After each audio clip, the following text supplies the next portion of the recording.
All right, what to do, everybody? It's your boy LOG coming to you live from Where There's Smoke. I've been putting it off for a while, just been busy with other things, but I'm finally gonna go ahead and do my reaction and give my thoughts to the Joe Rogan and Tucker Carlson interview. Uh, Tucker's really got even bigger and more popular ever since he left Fox, like probably over a year ago, and I don't know, he's an interesting character, like he plays like the right wing guy that kind of questions things. Um, but you know, we'll kind of break it down, I guess, as we go through the interview. I don't know if he's exactly. Uh, I mean, I don't know what everyone thinks of him, but I was just gonna say he's not what he portrays to be. I guess no one really is when they get to that level, but I just feel like he knows more than he lets on, um, and he's acting like his eyes were open around the time he got let go from Fox, and now he's like has a renewed look on like the political landscape and stuff. But it's like I feel like you always kind of knew that stuff. You just well, I don't know. It's interesting. We'll get into it once we kind of break it down. But he's definitely a big voice in politics, especially for the right wing, and he does question a decent amount of stuff. I'll give him that. So anyway, I think this will be a dope interview. I watched pretty much all of it. It was pretty good. I think the beginning was strong. The end was kind of not as like full of good content for me to break down, but there were still some gems here and there. So we're just kind of go through it. I'm gonna skip around here and there. Uh, I encourage everybody to go watch the whole thing if they really want to. This is probably one of the better ones I think Joe's put on YouTube since he's been back on. And Joe's a huge. When I talk to people that don't know about Joe Rogan, the podcast specifically, and I tell him about it, I say he's basically like Johnny Carson because like once you made it on Joe Rogan, you made it, and like everyone has at least watched one or two episodes of the JRE Experience. So he's been doing it for over 10 years, and he's pretty much the origin of podcasting. So anyway, he knows how to do it pretty good, and I think there's a dope conversation between him and Tucker. And anyway, we'll go ahead and start breaking it down. As always, I'm gonna make sure the video, audio, and everything's good. Check out the chat and everything, and then we'll get into it.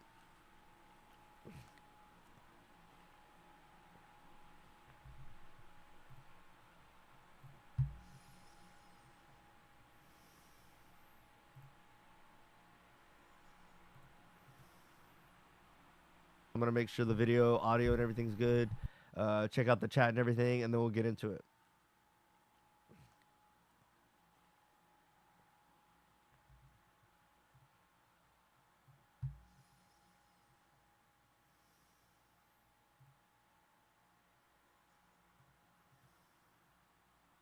I'm gonna make sure the video, audio, and everything's good. Check out the chat and everything, and then we'll get into it.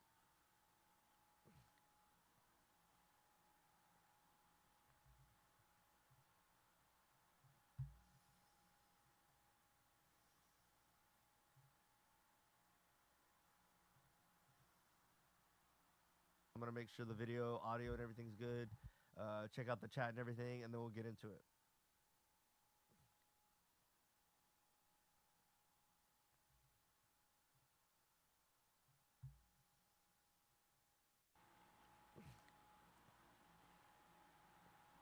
On YouTube since he's been back on, and Joe's a huge.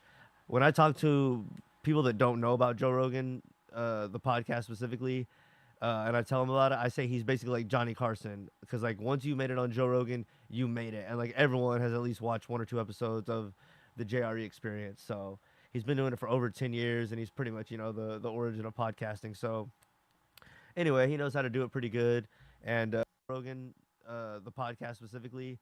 And I tell him about it. I say he's basically like Johnny Carson because like once you made it on Joe Rogan, you made it, and like every Carson because like once you made it on Joe Rogan, you made it, and like everyone has at least watched. Like, once you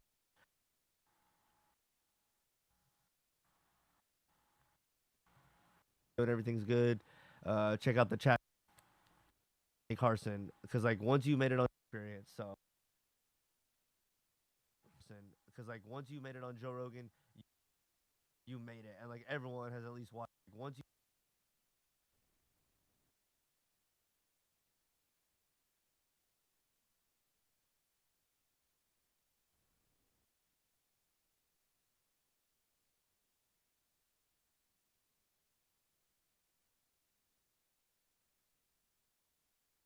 All right, so let's go ahead and get into it. Um, let's see.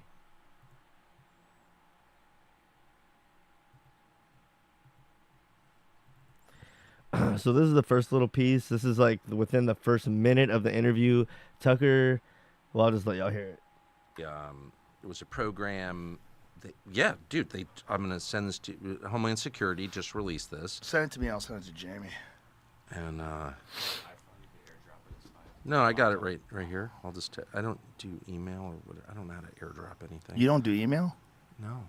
I haven't done email in many years. Really? Yeah. How do you exist? I do text. Wow. Just text? Yeah, I don't do email. I don't go on the fucking internet. I don't have a TV. I'm not into that. But anyway. Wow. Dude, he doesn't have a TV. He doesn't really get on the internet. He doesn't have email. How the hell are you tapped in to give people the news and give a perspective on what's going on? That's craziness. No, that stuff is bad, you know. Yeah, I guess. That's my isolation tank. I just stay away from that shit. But anyway, that's smart. Did you text it to me?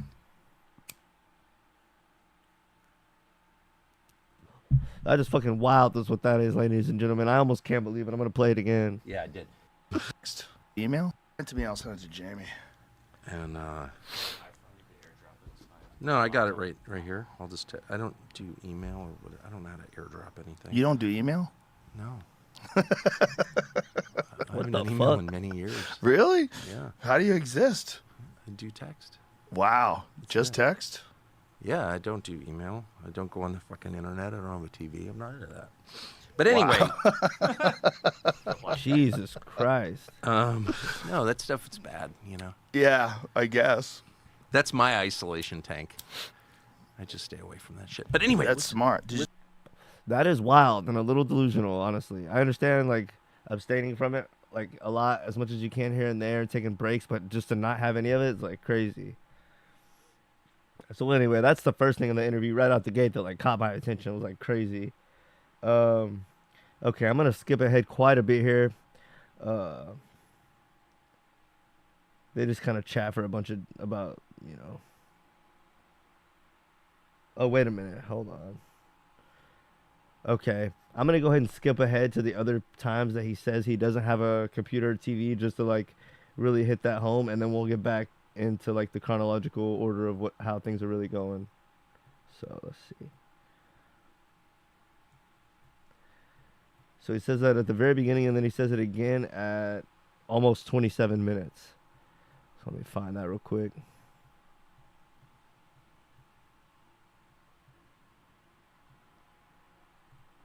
You know, when we study, we put our heart into celebrating moms.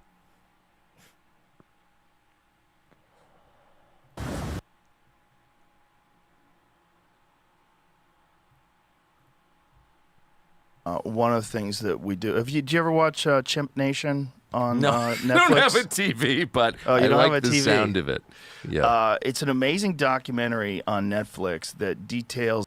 That's crazy. And then one more time around the 38-minute mark, just before. Talk to about. I'm hardly an expert. I don't own a computer, okay? But every doesn't have a TV, doesn't have a computer, doesn't have email. What the fuck?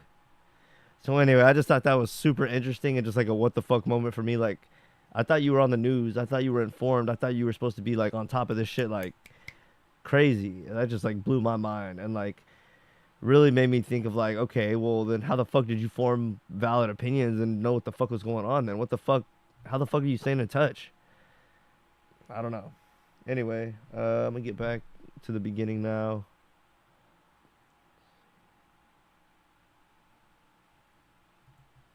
This is so amazing. So this is in there. They're talking about this, and this was just released. Talking about setting up this program, Kona Blue. I didn't get it. This is like a UAP program of some sort? The medical division will have a small team of medical analysts under the direction of the chief physician and deputy administrator. They will organize data into a threat analysis based on medical findings, including but not limited to A, deaths and injuries as a result of interaction with advanced air. He's reading off some legal documents, but basically, I think they're gonna get around to explaining. But I'll just tell you now, uh, he's basically substantiating that these aliens or UFOs or whatever the fuck they are exist because veterans are trying to get treatment and they can't get it. And there's like all these lawsuits and it's coming up in court. So that's what he's reading off right now. Aerospace vehicles. Here it is. B, medical injuries as a result of other anomalies. C, collateral injuries, psychological effects to family members. So they're admitting that people are dying. He had poor podcast etiquette. He wasn't talking into the mic for shit. It's just like a tweet from Is this it? a day or two Yeah. ago. What does that mean? Other information. Do you ever wonder if stuff like this is just disinformation? Yeah, maybe. I mean, I wonder if... I wonder a lot of things. I'm sure you do. But, I don't know if that was dismissive or like he was actually saying that because I would always assume that a lot of this stuff is nonsense. yeah, here's what we know, is that U.S. servicemen have died as a result of contact with or being in the proximity of these vehicles. And we know that because there are a lot of suits working their way through the VA system Yeah? where families, can't get compensated for the deaths or injuries to loved ones. And Because that- it's all under wraps, top secret. Well, that's just a fact, okay, that is happening. So if there's, I guess, when there are measurable physical effects of a phenomenon, we can say conclusively the phenomenon is real. Right. so as I said before, he's just bringing up how there's court documents saying that people have been hurt by fill in the blank, whatever you want to call these aliens, UFOs, blah blah blah, things we're not ready to fully. So that's interesting. Let's see. I'm gonna jump ahead to like the 5-minute mark.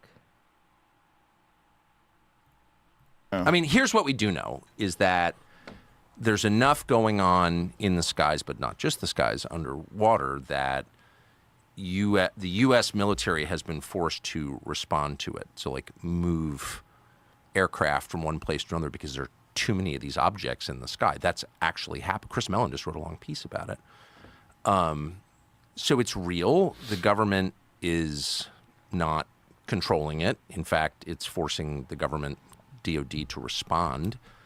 And we know that there is a real effort and has been underway for a long time to keep the public from knowing about it. But that's all known. That's No, the government doesn't ever hide anything. established. I don't think any rational person would deny that. The question is, like, what is it, actually? I mean, now is sort of the point where you Yeah. have to ask, like, what is this? The same people who will tell you we went to the moon are the same people who will tell you that the government is the most incompetent bunch of like wasteful resource spending people that just don't have anything coordinated and have their head smooth plumb up their ass. It's like you can't have it both ways. And like there's different branches of the government, different levels, et cetera, et cetera. So it's not just quite as simple as one or the other, but in a sense it if you think we went to the moon, but you don't think we can hide a few secrets, that doesn't add up to me.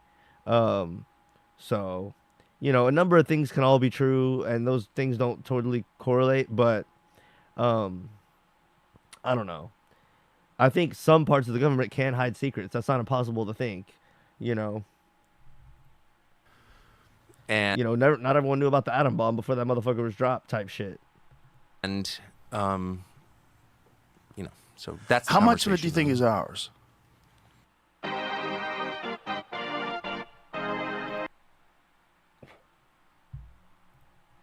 stars. None of it. Well, I don't know. I mean, clearly, the U.S. government is huge. It's the largest human organization. There are, I think there are 2 million federal employees. I think the government lies and hides stuff, but they're just bad at doing it. So they do it for a while as long as they can, but eventually it comes out, and then they just have to hope that the brainwashing has kicked into where people will just deny it. Like, even if you confront people that are brainwashed about the lie, there's enough counter evidence and bullshit and pushback and more lies that they'll just believe the lies the government have given them, even if it comes out. Like, 9/11, Kennedy assassination. There's all kinds of declassified projects, Project Bluebeam, theory of a future thing that's gonna happen, but like Operation Fishbowl, Operation High Jump. There's others that I'm forgetting too, but like there's all these declassified operations that our government kept secret at the time. Certain organizations later they declassified, you know. So they are able. Certain organizations in the government are able to keep secrets. Just how well are they able to keep them is the thing. So I'm gonna jump ahead a little bit here. Let's see. And another 10,346 people within the government. Well, no, they can't control these objects. So no, it's not American technology. Well, or Russian or Chinese. It predates, all of that. well, some of it does, right? Like for sure, the Kenneth Arnold sightings, that was really early on. That was like the early 1950s. He was seeing these flying saucers, these discs that were moving over mountains. Well, right. I mean, the prophet Ezekiel writes about it in Right. the first chapter, wheels in the sky. Yeah, that's so. a crazy one.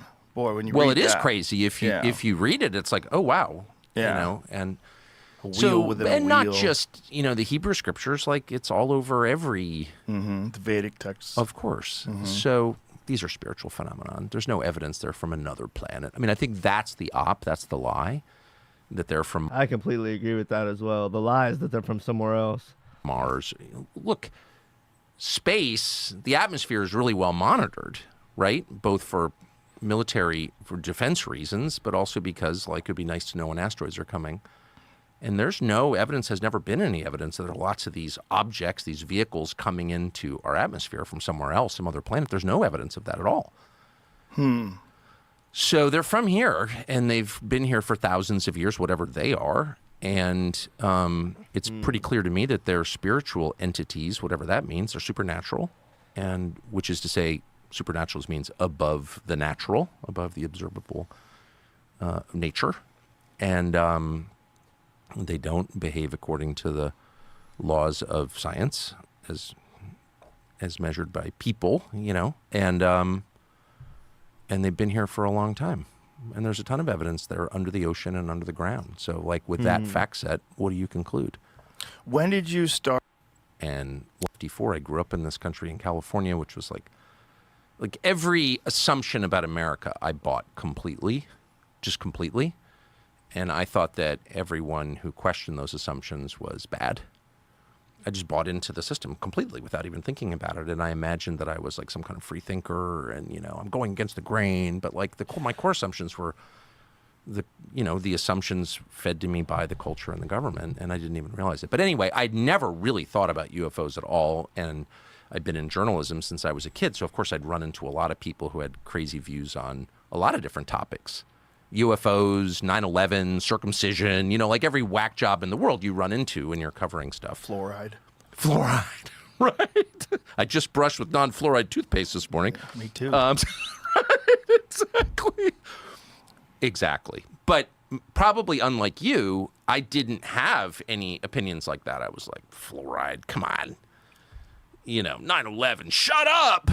Yeah. UFOs, you're fucking crazy. You know what I mean? I just, right. I had this reflexive, I'm ashamed of it. I'm not bragging about it. But At least he admits it now, but you just hope people come to terms with lies sooner. But I guess better late than never, You just wonder how genuine, like at what point he knew and how genuine this all is. But it was 2017, and really it was the Trump campaign. It wasn't that I was like so in love with Trump, though I've always liked Trump because he was like hilarious and charming and all that. But I wasn't like a Trumper or anything. But it was watching that campaign, and particularly his claim that they were spying on him. And I was like, really? You're not, the intel services and federal law enforcement, FBI, do not spy on presidential campaigns. Like, that's so out of the realm. That's so crazy. Like, that could never happen because, of course, there's no democracy in a system like that. And fundamentally, we're a democracy, an imperfect one. It kind of lumbers along, but like it's not fake. And then that turned out to be true, and I knew it was true. I wonder how he knew for sure Trump was getting spied on. But he said that was a huge moment for him kind of waking up and changing his mind about things. And that just blew my mind. So I began a process still ongoing of reassessing a lot of other things. Like, okay, well, if that was not true, what else? That's what it took, really. I feel like something else is afoot here. You know what I mean? Not true. And what else He's playing a role. In other words, I would make the argument.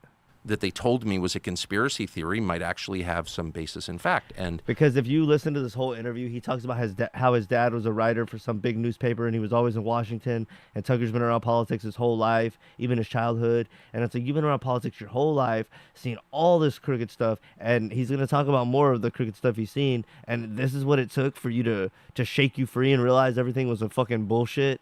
It's like, come on, dude. I don't know. I want to believe that he's being genuine, honest, and like turning over a new leaf and blah, blah, blah, blah, blah. But it's just like hard for me to fucking, it's a little hard for me to believe, honestly. and then someone from, a DOD employee reached out to me and said, actually, there's a ton of evidence that this UFO thing is real. And really? And so I started doing segments on it when I worked at the TV channel, and there was like a lot of mockery, but I was like, I don't care. I'm just going to do this. And then, of course, the second you start, as you know better than anybody, you start talking about something, then people reach out to you, and some of them are deranged, but some of them aren't at all. So I just started getting a lot of information from people and meeting with people, mostly in private. Come to my house, let's talk. And I decided on the basis of what they told me, and then I talked to a lot of people about it, that actually this is really a very heavy-duty question. Actually, it's not the little green men question. It's like a much bigger question, and it's really bad. It's really dark, and then I stopped. Then I was like, I don't want to know anymore because it's not helping me at all as a person. And I don't what information did you get that made you feel like it's dark? What's so dark? Well, first of all, the deception is always bad. I agree completely with what he's about to say. Like lying is bad in it, and it's bad not just in a legal sense in that it can be illegal to lie, but it's bad. It's like bad for you. Like it rots you. Like being a liar makes you a bad person. When you lie, you are serving evil. There's a moral quality to it that's inescapable and very obvious, and only like advanced civilizations ignore that. Lying is bad. And so if you have lying at scale, which we have on this topic, it's inherently bad. Okay, so that's the first level. The deeper level is so if they're spiritual beings, which I believe they are, like it's a binary. They're either, you're on team good or team bad. You can assign any name to it you want, but like, what are these things? Are they good or bad? And I think some of them. Yeah, I agree with being in line with the truth is the way to be, and that just pretty much determines what's good. Some are bad. And if the U.S. government knows that, or elements, the people within the U.S. government know that, then they're serving a bad force. And well, when you say about spiritual, like what makes you draw that conclusion that they're spiritual? What's the obvious? I mean, spiritual may be the wrong word. Supernatural. They're beyond nature as we understand it. I mean, obviously they are. I mean, just chart their physical behavior. It doesn't, it goes outside of what we understand about physics. No visible means of propulsion, coming at indescribable speed, hitting the ocean, continuing at speeds that are impossible undersea. I mean, in other words, if I take a 9mm round or 7.62 by 39 and shoot you at 50 yards underwater in a swimming pool, and it's even more intense in salt water because it's denser, you could catch the bullet if it even makes it to you, right? So if you have a craft, any object underwater that's traveling at 500 knots as measured by sonar, right there you're challenging our understanding of physics. Like, what is that? How can that be? So yeah, they've tracked that. They've tracked things going 500 knots under the sea.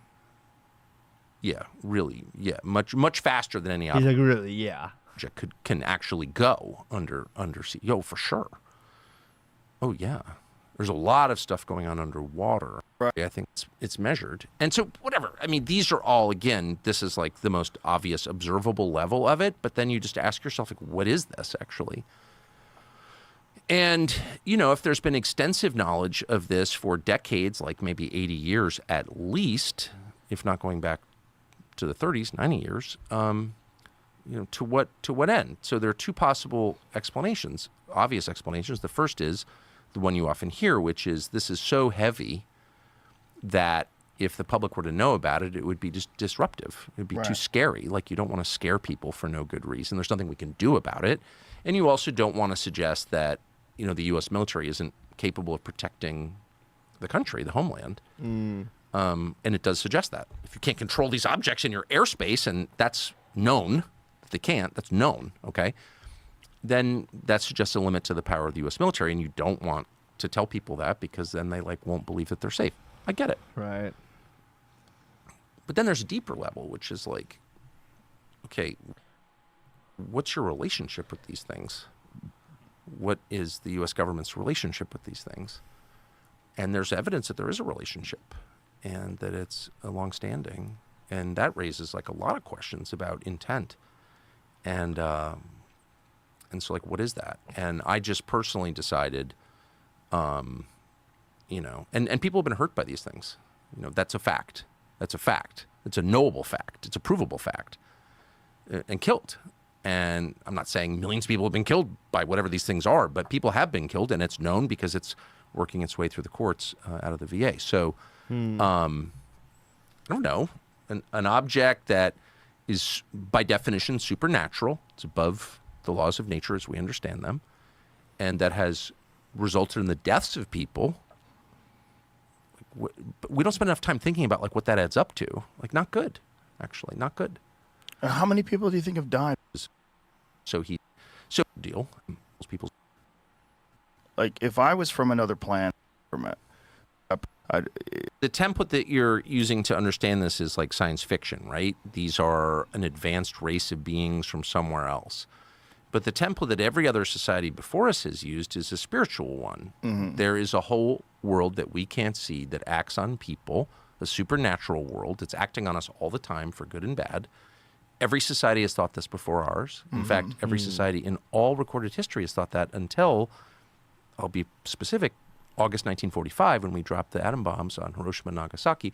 And all of a sudden, the West is just officially secular. We're God. There is no God but us. And that's the world that we have grown up in. But that's an anomaly. No one else has ever thought that. There's never been a society that thought that. Every other society has assumed, and they've had all kinds of different explanations, and the details differ. But the core idea does not differ, never has differed from caves until now, that we're being acted on by spiritual forces at all times.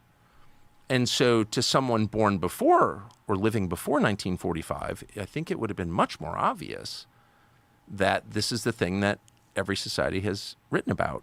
And in fact, that battle, that unseen battle around us, that spiritual battle, has been the basis of every society, of every religion, not just Christianity. So, it just, once you discard your very, very recent assumptions, relatively speaking, about how the world works, you're well, that kind of seems like the obvious explanation, right? It's not that obvious to me. So what's more obvious, do you think? Joe gives us a good old Illuminati pushback here. Well, I don't think there's an obvious explanation. I think if I had to guess, some of this stuff is ours. And some of these things are propulsion systems that they theorized way back in the 1950s. Anti-gravity propulsion systems, things that can operate without igniting fuel and pushing something out, that they operate in some completely different way that utilizes gravity and almost can instantaneously transport to new places, essentially fold space-time. I don't know. So there's things that the government does where they have these programs. And the people that are sworn into these programs, whether they're the physicists or, the metallurgists or potentially implement conventional propulsion systems, could not imagine. And that they've figured out a way to do this and to keep it secret. And we're probably not the only ones working on these things. But where did they get that information? And, have you know Diana Pasulka? Do you know her work? Yeah. They describe these crafts, these crash crafts, as donations, which is fascinating. That they're left there. The crashed retrieval program, the crashed UAP retrieval program is essentially, they're going figure this out. We're going to crash this thing here. You figure this out. And the question is, if that's true, okay, where are these things coming from? Are they, if there's something that is so advanced that it's decided to leave us a little trinket for us to back engineer, is that from another dimension? Is that from here? Is that from some realm that we just don't have access to? Is it from another planet? Are we have drones that are on other planets, right?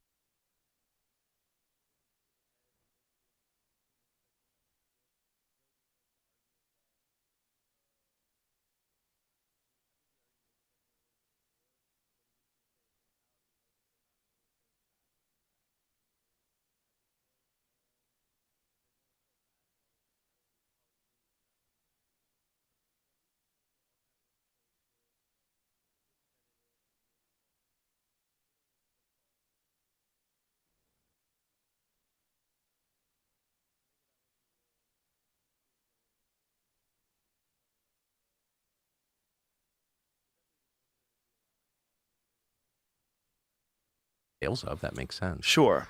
But like, where did it come from? Right. I'm not even sure. This is a separate question, but related. I'm not even sure we really know where nuclear technology came from. Actually, Really? Yes. Like the Manhattan Project? Yeah, like we know the Manhattan, we know something about the Manhattan Project, but like where exactly did that, came from Germany. German scientists were working on it. Okay. The one well, this is a separate conversation, but the one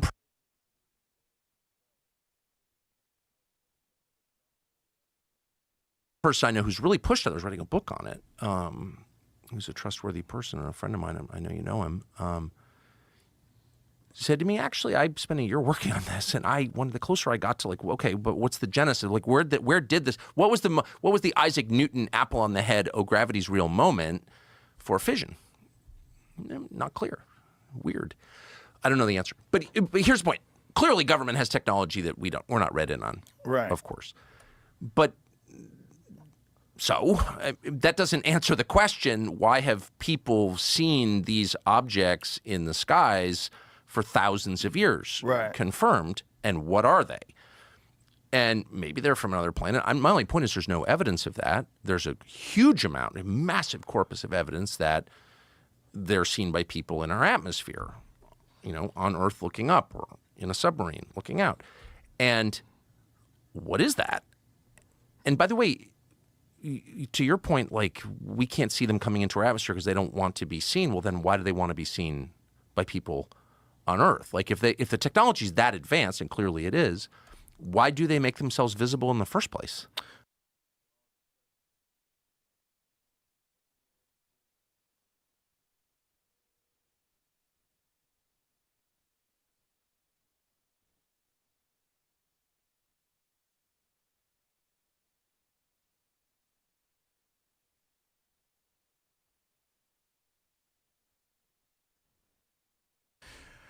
And if I was an advanced species and I was studying people and I wanted the human beings to eventually kind of catch up, right? Like, you're introducing technology that they call donations, crashed vehicles. Figure out what fiber optics are. Here you go. Check this out. Figure this out. Try to figure that out. Maybe it'll take you decades. Maybe it'll take you more. But you are accelerating the technological evolution of this advanced species on this planet. And one way to do that would be For what purpose, I wonder? Well, that's a very good question. My belief is that biological intelligent life is essentially a caterpillar. And it's a caterpillar that's making a cocoon. And it doesn't even know why it's doing it. It's just doing it. And that cocoon is going to give birth to artificial life, digital life. It's going to give birth to a new life form. And I think we're real close to that. I think we're way closer to that than most people would ever want to admit. I agree. And I think, but can we assign a value to that? Is that good or bad? That's a good question. It depends. Universally, I think it's the path. I think it's what happens. I think what this thing is, if you extrapolate, if you take the concept of a sentient artificial intelligence that has the ability to utilize all the information that every human being has on Earth at a level of computing that's far beyond the capabilities of the human mind and all of our supercomputers that currently exist, because it'll design much better computers. It'll use quantum computers. It'll have the ability to recode things and change things. It'll make better versions of itself. So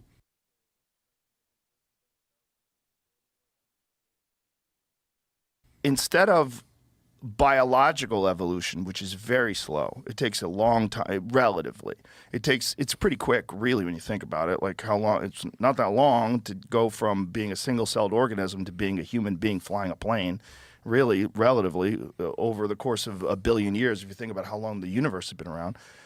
But it's slow compared to technological evolution. I mean, 100 years ago, we didn't have shit. And now we could send videos from your phone and it'll hit New Zealand in a second. Sure. It's crazy. The stuff that we have now is beyond imagination. It's essentially magic for people 100 years ago. If that keeps going, it's ultimately going to lead to a life form. And if that life form has now untethered, it doesn't have any problems with biological evolution. Now it's just about information and implementing the technology that's available and then increasing that technology and making it better and better. It essentially becomes a god. Because if you give it enough time, it has the ability to make better versions of itself, which will in turn make better versions of itself. It has the ability to utilize everything. It has the understanding of everything that exists in the universe. It's black holes, dark matter, everything.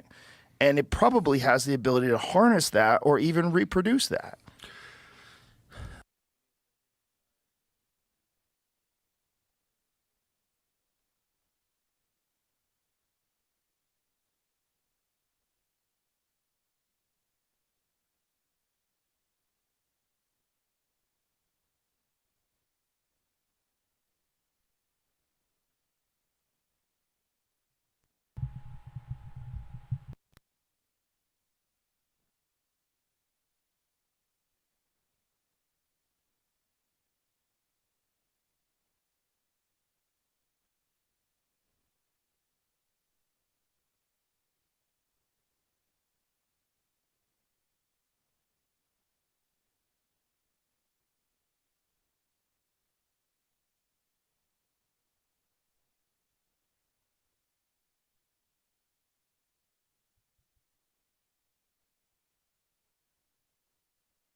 All right, what to do, everybody? I'm back. I noticed I was muted for the last several minutes, but I should have that corrected. And my bad about that. But I think it's been basically during the part where they've been talking about aliens, donations, and all that stuff. Yeah, my audio is good now. My bad about that. But yeah, it's interesting how they kind of disagree. I think the last thing I said was Joe was just playing the resistance man, like the big Illuminati, like just like muddying the waters basically, and not letting the clear shit come through. So let's see. Yeah, I would just let's see.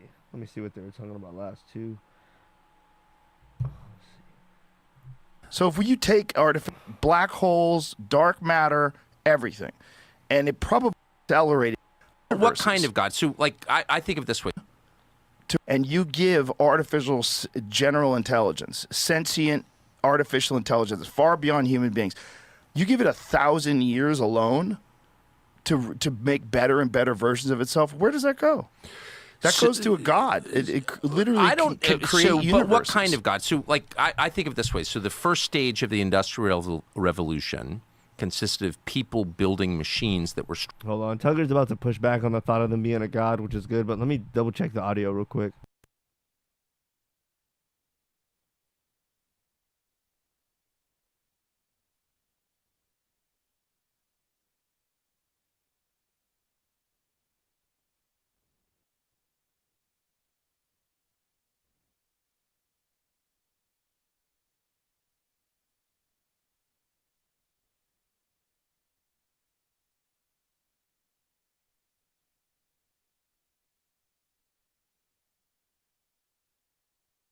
Stronger than the human body. Right. Right? So the steam-powered loom. Sure. The backhoe. Combustion engine. Combustion engine. They replace muscles. Right. Right. So that's what the machine does. It becomes stronger than the human body. The second stage, which we're in the middle of, consists of creating machines that are more powerful than the human mind. That's what computing is. And I would say AI or supercomputing is just that exponentially. Yeah. But that doesn't make it a god in the sense that the machine, however powerful it is, any more than a backhoe is a god because it can dig a trench faster than 100 men, it is still something that people created. So the story hasn't really changed. At the center of the story are people, and their creative power may lead to unintended consequences, but the machines that they build did not make the universe and did not make people. People made the machines. Right. So but I would say the part I agree with is there's a spiritual component here for sure. People will worship AI as a god. AI, Ted Kaczynski was likely right, will get away from us. We will be controlled by the thing that we made. All those are bad. Like, that's just... It's interesting how like the aliens and UFOs are all coming around and coming about more and more when AI is real close to being a big thing. Bad. And we need to say unequivocally, it's bad. It's bad to be controlled by machines. Right. Machines are helpmates. Like we created them to help us, to make our lives better, not to take orders from them.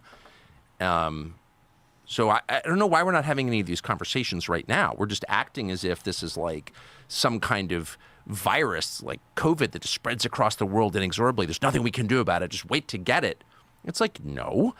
If we agree that the outcome is bad, and specifically it's bad for people, we should care what's good for people. That's all we should care about. Is it good for people or not?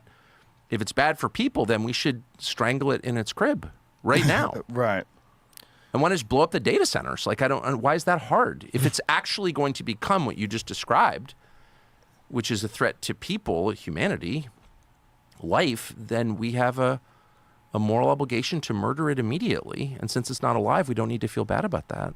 Well, you could say the same about the atomic bomb, right? Yes, you could. And you could say that we have to develop it like Oppenheimer felt before the Nazis did. I love that. How'd that work? How'd that work?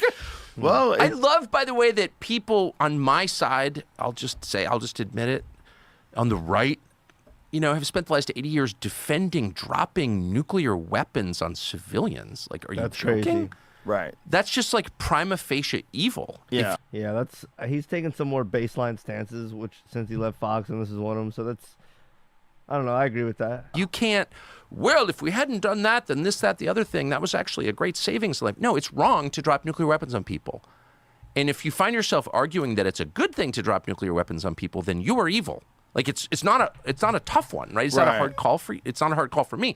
So with that in mind, like, why would you want nuclear weapons? It's like just a mindless, childish sort of intellectual exercise to justify, like, oh no, it's really good because someone else will get it. How about no? How about like spending all of your effort to prevent this from happening? Would you kill baby Hitler? You know, famously. That's reasonable. I like how he's taking a reasonable stance.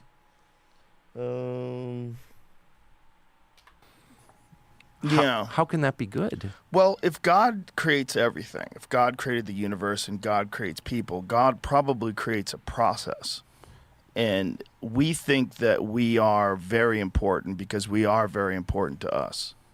But are we very important in a universal sense? Not really. Like, if the Earth just imploded and disappeared, if the sun went supernova and our whole solar system was blown to bits, the universe still exists. It depends and how God wide created... for sure. In the end, as Conan O'Brien, the famous philosopher, once said, every grave goes unvisited, which is true, and that's an important perspective. Pull out the lens a little bit. Does it really matter? No, it doesn't.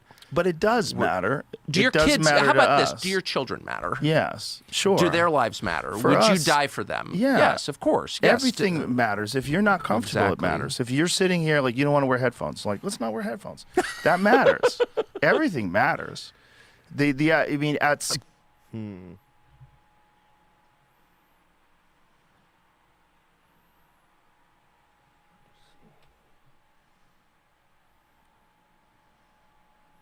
It's interesting, like how much this alien thing matters, how much we're being lied to.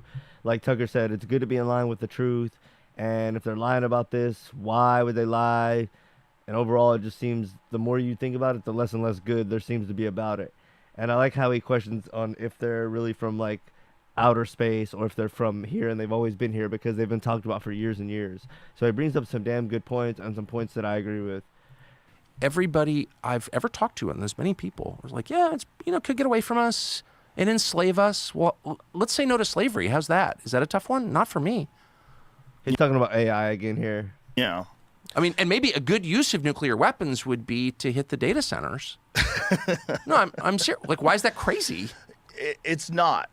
It's not if you think that human beings are the end of this evolutionary chain. Well, what else is? Some supercomputer in a data center outside Dulles Airport? No. I mean, you know what I mean? Like, right. I don't actually think that individuals, I don't think I'm that important. My life is that important. I don't. I will die. I know that. And I try to keep that in mind every day. But you're important to everybody that cares about you. You're important to the people But around if we don't think people are important, then what do we think is important? I guess that's what I'm saying. Not necessarily That's a damn good question. that we don't think people are important, but if evolution is real, and if there is this Is it real? constant, I don't know, but Ooh. it's visible. I think Joe's going to get the best pushback on this question that he's ever had. Like you can measure it in certain animals. You can measure adaptation. Yeah. But there's no evidence that in fact, I think we've kind of given up on the idea of evolution. The theory of evolution as articulated by Darwin is like kind of not true. Right? In what sense? Well, in the most basic sense, the idea that, all life emerged from a single cell organism and over time, and there would be a fossil record of that, and there's not. And There's not a fossil record of transitionary species, like species that are adapting to its environment. There's and they tons develop... of record of Right. adaptation, and you see it in your own life. I mean, I have a lot of dogs. I see adaptation in dogs, through the Sure. litter to litter. But no, there's no evidence at all zero, that, people, evolve seamlessly from a single cell amoeba. No, there's not. There's no chain Damn. in the fossil record of that at all. And that's why you don't actually hear people Finally, Joe you gets hear them pushback make on that. reference to evolution because the theory of adaptation is clearly, obviously true. But Darwin's theory's totally that's why it's still a theory almost 200 years later. No, we have not found that at all. No, we have not. But at least he's breaking Joe off. and I can't even guess. I mean, I have my own theories on it, but they're not proven. What are your No, theories? we have not. God created people, distinctly, and animals. I mean, I think what every person on Earth thought until the mid-19th century, actually. Right, but It's not a new idea. they didn't have computers. They didn't have a general understanding that we have today of the process. Do you think we understand more now? Yes. Really? You don't think that we understand more We today? understand way less. We understand so little that we're actually sitting here allowing like a bunch of greedy, stupid, childless software engineers in Northern California to like flirt with the extinction of mankind. So no, previous generations would be like, what? No, stop. Yeah, we don't have conversations. This is something I've kind of thought recently and had conversations with people about. But like, when new things pop up, like 5G, AI, fill in the blank, they're just so new, and everyone's just in a rush to be with the status quo and do what's normal, quote unquote, that we don't even have conversations about if these things are overall good for our society and good for everyone. We just do them. So yeah, it's like a concerning thing. And Of get, Skipping but not ahead a little but bit. at the but beginning we were, of the we were in the project. middle of the logic. I'm Lived in. betting on. Of course. Increase the homeless population. Did you really? Yeah. And Sulfur is They're getting into talking about the homeless problem and how there's a group of people that benefit off of it and how crooked it is in LA. But I'm gonna skip ahead to I think where they talk about AI just a bit more here. laughing, whatever. Politicians to some extent. And you'll notice that AI, by the way, as a fact, those data centers that drive our digital life, which is not life, it's actually death mostly. But, I mean, they're the biggest power draw.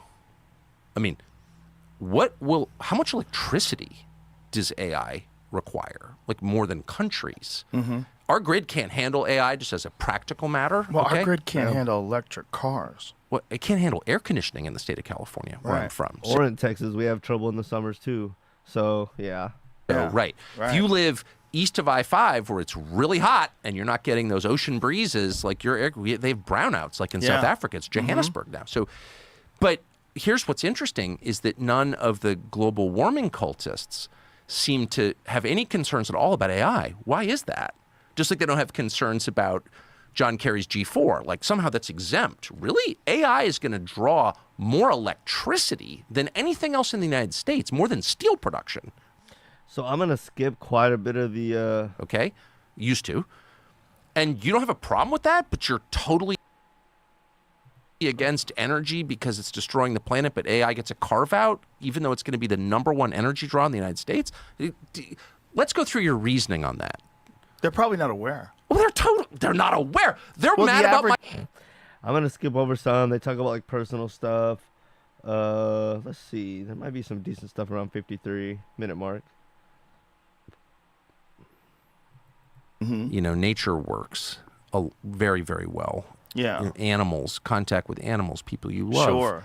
Less digital experiences, fewer digital experiences for sure. I think that this stuff's not good for you. It's just so obviously not good for you. I was having this conversation with Michelle Dowd yesterday. She is a woman who survived an apocalyptic cult. She was raised in an apocalyptic cult and kicked out when she was 17 because she snuck out to go see The Color Purple. They weren't allowed to go see. All right, I'm gonna skip all this. It's not bad, but I'm gonna kind of get some stuff that packs some more punch. Let's see.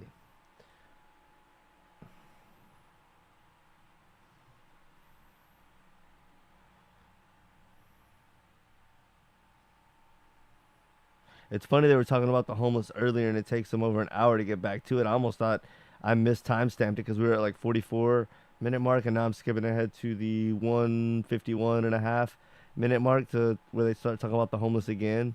But yeah, Tucker had just mentioned the homeless and how Joe and him talked about it briefly there before about how I mentioned before how there's lawmakers and people that have organizations and all this weird shit where they like raise all this money for the homeless, and apparently all these people are living fat and making a bunch of money off of these organizations. And Apparently, it's like an economy, a homeless economy, if that even really makes sense. You know, this whole idea of I've created so many jobs. Like, what jobs? Are they government jobs that are just bullshit?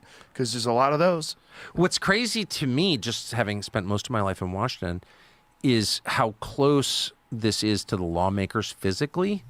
So the U.S. Capitol sits across from something called Union Station, which is a really beautiful train station, right on Capitol Hill. And so to get into the Capitol, when there's a massive homeless city there, people dying of drug ODs right there. And so to get to work every day, lawmakers have to like step over the bodies of fellow Americans dying, living outdoors, shitting in the bushes, addicted to drugs, which is hell, okay?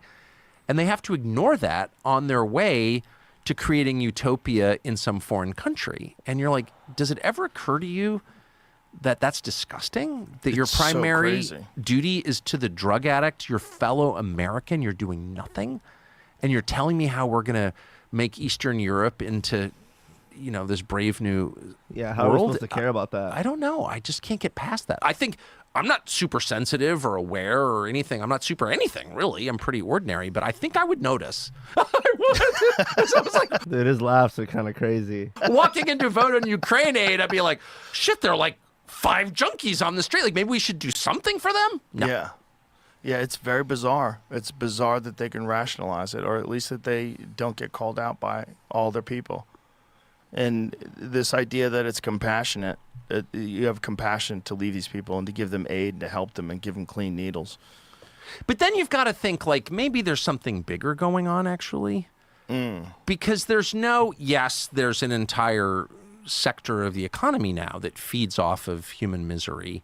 The drug treatment centers that don't work, the homeless advocates who create more homeless, the, migrant workers, American-born aid agencies, workers who, increase illegal immigration and gang activity. This is all this, people are making money off this. The arms manufacturers that help kill people in foreign countries, et cetera, et cetera. There's a vig in all of that. It's a scam, it's a grift, et cetera, et cetera. But, there's something more. There are a lot of people who seem to be just, for evil for its own sake. I totally agree with this point as well. And you're like, maybe all the, crazy talk about a spiritual war of, good and evil, maybe there's something to that. Maybe that's... Because I feel like the people in power that have all the control and money and et cetera, et cetera, et cetera, they continue to do evil stuff even when they don't have to, and there's no opposition to them just chilling and having control and power. They continuously push more and more negative and evil and low vibration shit. So I definitely agree with this point he's making. That's not an illusion. Maybe that's everyone else has always thought that. Maybe... There are certainly forces that have evil consequences that exist. But they act on people from the outside. And you feel it also on the other side. I mean, people are better than they naturally are sometimes. You feel compassion for people or true empathy for someone, or you really want to help someone. There's no advantage to you at all. Why are you doing that? It's almost like you're being acted on by good. And all of us have known those moments where we just are cruel for the sake of it, hurt someone for the sake of it. Yeah. What's that? There's no advantage to And then we try not to do it us. again, That's hopefully. evil acting on us. And I think we're seeing it at scale. And I grew up in the most secular world you could ever grow up in. Southern California in the 70s and 80s, and in a very secular family. And I've never really paid much attention to that. And all of a sudden, not everyone, a lot of people I know who had similar, maybe life is more than just ordinary. Throughout human history. Carl snoring. Well, when did you start considering that and thinking that that's because weren't you at one point in time weren't you a Grateful Dead head? Oh yeah. I'm gonna skip all that where they talking about personal shit, but feel free to check it out if you want to. Why these people think the way they think, and also there's so many people that if you talk to them online, you'd have these horrible conversations. But if you sit down with them as an actual human being and treat them with respect and consideration, and you talk to them like a human being, and you just try to be as friendly and open as possible, despite what your differences might be, you realize most people have a lot in common. A lot. Way more in common than they don't. But that's the secret that they're trying to hide. Yeah. So mind control, the end stage of mind control is censorship, right? But it begins long before that. And it begins by creating false categories that wall off your willingness, that prevent you from wanting to know certain things or talk to certain people. And name calling is the most obvious tool. Like, he's a crank, he's a racist, he's a whatever, fill it in. And then you're like, I can't listen to that person. Yeah, that's what they want to do. Separate us, wall us off, break us off. I love how Tucker's coming with some real common sense points that I can agree with. Like I've said 2 or 3 times. But I just, I guess better late than never, but I just really question about when he came to break away from the system and start questioning things. It took a little longer than I would have liked, but I guess if he's overall a force for good now, I'll take it. You know what I'm saying? So we need all the people on the side of good and truth, which he spoke about earlier, that we can get. We'll take everybody. And I have to say, your willingness to platform or to have a conversation with Alex Jones, I think, was a revolutionary act, actually. Not that everything Alex Jones says is right. It's not. Not everything I say is right or anyone says is right. But Alex Jones is an interesting person. And even if he's not interesting, he has been walled off from the rest of us through name calling.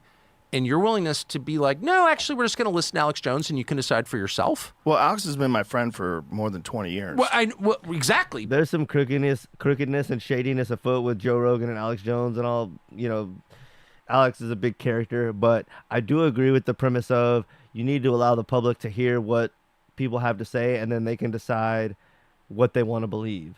As long as it's not a call to violence, which I'm pretty sure Alex Jones has never done. I mean, I could be wrong. I'm not an Alex Jones supporter. I haven't seen a fraction of all his fucking content, so he may have done some call to violence shit, which I don't support. But other than that, I feel like you should be able to say what you want, question things, and it's good when you question something, and maybe if you get it wrong, you have a chance to apologize to the viewer and build that relationship where there's some trust. Because that's something where I've noticed even the big news organizations these days never do. If they're reporting a story, everyone's trying to get it out quick. If they get it wrong, you rarely hear news stations or organizations come out and say, hey, last Thursday or whatever on the 7 o'clock night beat, we reported da-da-da-da-da. Actually, we were wrong. You never fucking hear that. So I feel like accountability and giving people the chance to admit when they're wrong, and I feel like Rogan's talked about that too, is something, if someone's wrong all the goddamn time, then, that's another thing. But give the free market and capitalism, so to speak, a chance to really work. And I don't know. I feel like Alex Jones was I don't know the term, but he was used as a fall guy to be able to ban other people. But, But even if he but I'm sure you have other friends. What are y'all's thoughts on Alex Jones in the comments? Let me know. You haven't invited. And just right. You were not allowed to talk to him. And when you hear Alex Jones talk, you may not agree with everything he says. I don't know that I do. But you definitely understand why they told you couldn't listen to Alex Jones. Well, that's one of the reasons why I had him as one of the first guests when I came over to Spotify. Love that. I was like, let's go. What did they say? Well, a lot of people weren't happy. We lost sponsors. It was an issue. It was an issue. But I think it did the job. Regardless of what he said that's incorrect, clearly the Sandy Hook thing was incorrect. Alex, I know Alex personally, so I know what he was going through. And, everybody wants to talk about mental health, and they want to praise people for being honest about their mental health issues and support them on their mental health journey to wellness. Alex has gone through some real issues, and one of the reasons why he's gone through some issues is because that guy is uncovering real shit that's terrifying every fucking day. And he was drinking out of control, and, he's just fucking constantly stressed, freaking out. And when you see...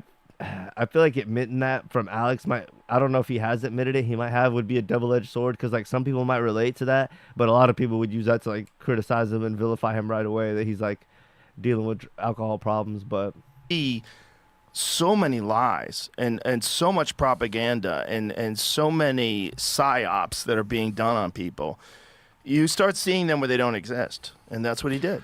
Well, and he's also channeling some stuff. You can't call 9/11. This is weird by Tucker. I don't know if Alex Jones was channeling anything. You start seeing them where they don't exist. And that's what he did. Well, and he's also channeling some stuff. You can't call 9/11 in detail because you're super informed. Before the fact. He called it. Yeah. He Well, you could if you were super informed, though. Hold on, buddy. literally called it in the summer of 2001. He said planes Little buddy. will fly into the World Trade Centers and they will blame a man called Osama bin Laden. We know that he said that because he said it on tape multiple times. And then he said, call the White House and tell them this. Now, that's all we know about Alex Jones. Let's just say that's the fact set. How'd that happen? Right. Wouldn't that make him a person of interest afterwards? How did he do that? Did he do that? No, he's channeling something. You think That's so? super. Yeah, of course. Yeah. There's like no other. I mean, tell me how he did it otherwise. I've asked him about it. How did you do that at length? He had dinner in my barn recently. We were talking about this. How'd you I don't know, Tucker. It just came to me. I was snorting cocaine with Joe Rogan. do that? I don't know. It just came to me. And that's real. That is real. The supernatural is real. And I don't know No, I disagree with you on this, Tucker. why it's so hard for the modern mind, I guess because it's a materialist mind, to accept that. But and that's not a new phenomenon. It's happened throughout history. There were people called prophets, and there are people who were prophets who weren't called prophets, but there are people who have information or parts of information, bits of information, visions of information come to them, and then they relay it. It's not from them. They received it. Osama bin Laden was already a known terrorist before all that, too, so it's not like crazy for someone to say that he was going to attack us. This is like one of the oldest phenomenon in human history. So those people tend to be a little crazy, a little unbalanced, a little different from everybody else. Do you know what I mean? They live on locusts and honey in the wilderness. I mean, that's just like they're not like everybody else, and that's clearly part of what. I'm not saying that everything that Alex Jones says is a prophecy from God. It's not, but that was prophetic. And if it wasn't, tell me how it wasn't. Alex Jones has to be a government agent. Come on now, Tucker. In July of 2000, like I lived in Washington in July of 2001. You know, my dad worked in the government. Like I was as well informed as anybody could be about what was going on in the government. I've always been interested in what's happening in other countries. I was aware of Osama bin Laden. I knew about the Taliban. I knew, more than most people. There's not one person who was saying, not one person in Washington, D.C. was saying, at some point soon, they may fly airplanes into the World Trade Centers and blame Osama bin Laden. Like, that just wasn't a thing. There were clues. There's The Simpsons, have the magazine cover and other things. It was a planned thing. If you know, you know. Come on now, Tucker. Tucker. You were doing so good. I think there was another spot where him and Joe talked about on 9/11. I should have timestamped that. You would have thought it would have been around that time. Well, a lot more. Which is a morally corrupt business. Yes. Yeah. Like more than we knew, more than I. This is Tucker talking about being in newspaper and I think TV media and just how corrupt it was, and him seeing some of that behind the scenes early on. Knew, the entertainment business. It's always been that way. Tarantino was talking to us about this famous old director that had a bedroom in his office where he would bed the starlets, and it was just common knowledge. If you wanted to be in his movie, you had to fuck him. And you'd go into his office, he had a literal bedroom in his office. We had some of that in television, yes. I'm sure. Yeah, quite a bit. Yeah, and I didn't really understand. I think ironically 9/11, the rest of their 9/11 talk is after this. It's kind of weird how they jumped around, but it was a good flowing conversation if you watch the whole interview through, which I encourage you to do. And shout out to Joe and Tucker for, Joe motherfucking does this for a goddamn living. Shout out to the GOAT. But shout out to Tucker for coming on the platform where you're going to have to sit down for a good, 2-3 hours, defend your positions, have a good dialogue. And if you're a sham, a lot of people are going to see it and call you on it. Even Joe has been called out on a few episodes by his own fans. So, which I really it takes a lot, but at least they do it. At least they're not blind fans. And, it's a little bit of everybody there. So I love how this is a good platform, more or less for the people. It could be better, but it could be a lot worse. So shout out to them for sitting down and doing this interview. Obviously partake in it, or you would know because all my text messages went up at the New York Times. So I'm not hiding any of my own behavior. But I mean, I will say, if I'm being honest, it didn't really register with me. I was like, yeah, that's kind of wild and crazy. I just didn't, I like my wife. I don't want to blow up my family. I didn't do anything like that really, but I certainly saw a lot of it, like a lot. and I just didn't really see it as like horrifying. I just saw it as kind of like, well, creative people are this way kind of thing. But I look back and I'm like, it was really dark.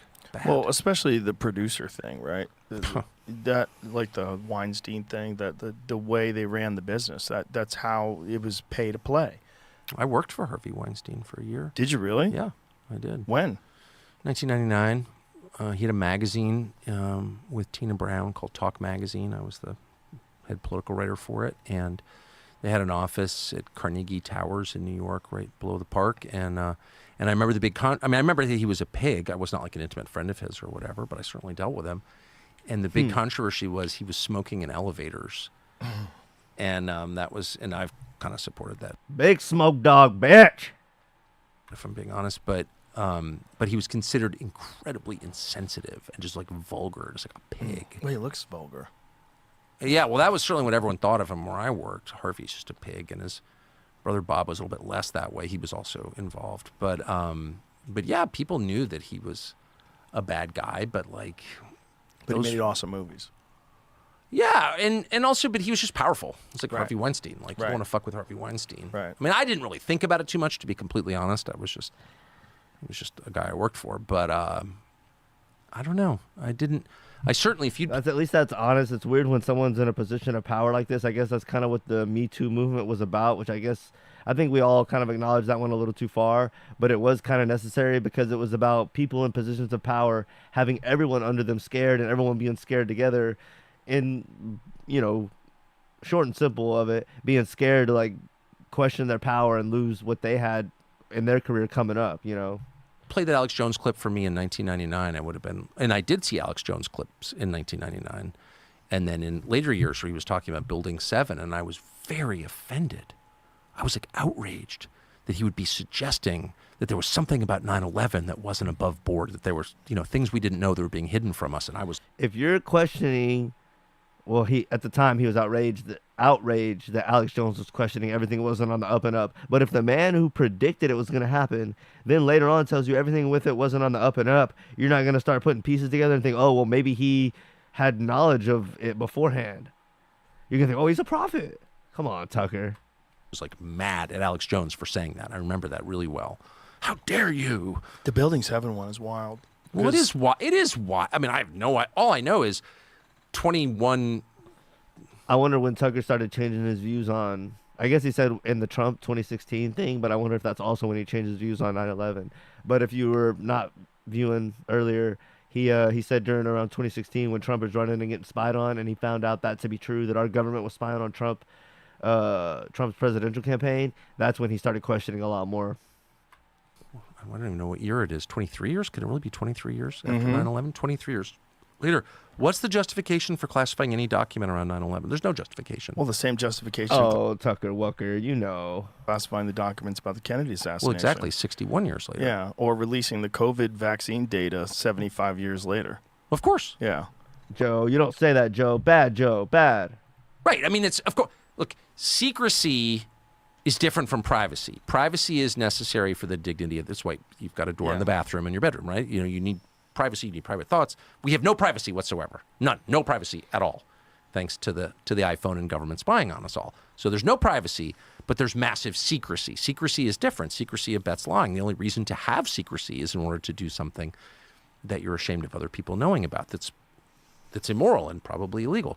And there's So times change. I had in my notes real quick I wanted to say before. I think they're going to talk a bit more about privacy and secrecy. Let's see.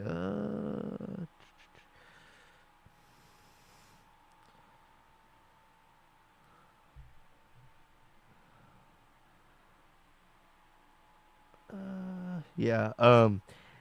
But I just wanted to say that times change and what's acceptable in the time changes, but you always just got to be willing to look at yourself and look at if what you're doing is right, and don't go with the people, because the people can be wrong. And a lot of times they are, and they look back later and realize, oh, we were wrong, man. But if you can be one of the ones who realizes sooner, that's even better for you. And that's what I try to do. So, it's a lot of times obvious. Be in line with the truth, be loving, and treat others how you would want to be treated, and there's other stuff that gets into that. But if you keep that as your baseline, you got a really damn good start. Don't be a fucking victim and like work for what you want. You know, that kind of goes in line with truth and love. So, you know, if you know, you know. Um, but you can be someone that people look to lead and to set the trend for what's right, even if everyone else is not doing what's right. So it's a lofty goal, but that's the goal I set for myself and that I set for everyone. Um, and I'm just kind of reflecting on that because Tucker, it's just interesting to me at what point he started questioning everything, and I just wonder if he had not questioned things sooner, if he would have been a better agent for change and to really awake more people and do a job of exposing things. And you know, I'm always just pushing people to be even better. So There's more secrecy than ever. And that means that there's more lying than ever. There are more crimes being committed than ever. That's the surest sign of it. Why are there a billion classified federal documents in a so-called democracy? Because they're lying to us. That's why. But 9/11, like, what is the justification for that? I don't know the answer. I really don't know the answer. But there is one. That's for sure. Yeah. It's not methods and sources. You think it's methods and sources? Trying to protect their Saudi sources? I don't think so. You know, the wildest thing about Tower 7 is that if you just say it looks like a controlled demolition, people get mad at you. Why? This is a conduit for the lies of government. That's what it is. It's their tool, and they're perfectly aware of that. I mean, I used to write for the New York Times as a freelancer. I mean, I've been around the New York Times a lot, and there are a lot of really smart people there, I mean, for sure. Even now, I would less so now, but they're like government. coming up, Tucker's about to talk about some stuff that went on with the Nixon Watergate scandal. And then I think that's kind of the last thing I had timestamped. So I'm going to check the comments, see about y'all's overall thoughts. I know I kind of skipped around quite a bit. I jumped about an hour in the middle where they were just talking about personal stuff. And if you check out the episode, though, I don't know if you can find my comment, but I timestamped the entire episode in the comments on the Joe Rogan channel. So if you go to the episode and find my comment, you can have the timestamps of everything they talked about. But again, shout out to these two for taking the time to sit down. And it was a pretty dope interview overall. Things don't go too far. So I'd like to see Tucker back as like a political analyst or whatever for Joe to like give his opinion every 6 months or whatever. You know what I mean? Like a regular guest. That'd be dope. and they're not doing that. They're acting as a willing handmaiden. When do you think to that power. switched? Well, I think it's been the case for a long Okay, I'm gonna go back real quick. He's talking about the media and the papers not really criticizing and holding the government accountable and just kind of doing whatever they want. Things don't go too far. So, and they're not doing that. They're acting as a willing handmaiden. When do you think to that power. switched? Well, I think it's been the case for a long time. I mean, if you look at what happened to Richard Nixon, which I, of course, did not understand at all, Richard Nixon was taken out by the FBI and CIA, and with the help of Bob Woodward, who was a Washington Post reporter, who had been a naval intelligence officer working in the White House, working in the Nixon White House.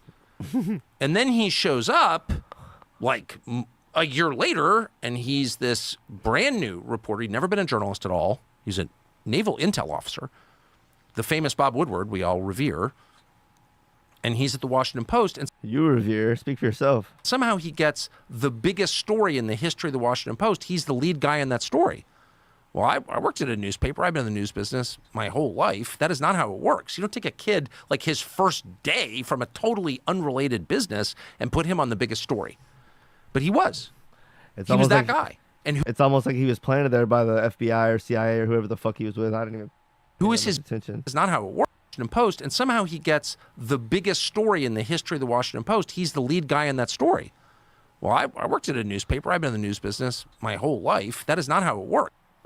And he's the officer working in the White and with the help of Bob Woodward, who was a Washington Post reporter, who had been a naval intelligence officer working in the White House, working in the Nixon White House. And then he shows up like a year later, and he's this brand new reporter. He'd never been a journalist at all. He's a naval intel officer, the famous Bob Woodward we all revere. And he's at the Washington Post, and somehow he gets the biggest story in the history of the Washington Post. He's the lead guy in that story.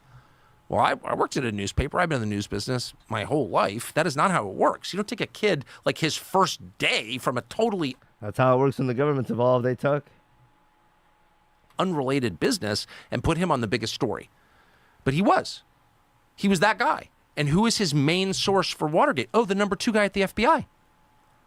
Oh, so you have the naval intelligence officer working with the FBI official to destroy the president. Okay, so Good that's one, a Tuck. deep state coup. What else? How would you describe that? If that happened in Guatemala, what would you say? And yet the way it was framed and the way that I accepted for decades was, oh, this intrepid reporter fought power. No. This intrepid reporter, Bob Woodward, was a tool of power, secret power, which is the most threatening kind, to bounce the single most popular president in American history, Richard Nixon, from office before the end of his term and replace him with who? Oh, Gerald Ford, who sat on the Warren Commission. Now, how did Gerald Ford get to be Richard Nixon's vice president? Well, because Carl Albert, the Democrat Speaker of the House, told him, you must choose him. We will only confirm him when they sent the actual elected vice president away for tax evasion, Spiro Agnew of Maryland. So you have a complete setup, like Gerald Ford, the only unelected president in American history, actually sat on the Warren Commission. Something else that I accepted at face value until I looked at it and I was like, that's completely insane. You didn't want to interview Jack I don't know what the Warren Commission is, but Ruby in your investigation of the assassination? Okay, you're fake. Yeah, he was on the Warren Commission. And so, sorry for the long story, but the point is, like that happened in front of all of us, but the way it was framed cloaked the obvious reality of it. The people who broke into the Watergate office building, from which the name is taken, Watergate, I think it was 6 of them or 7 of them, all but one was a CIA employee. That's real. It's like, look it up on Google. So the whole thing. Some kind of commission about the assassination of Kennedy. That's interesting. Okay, well, I think that's all I had from this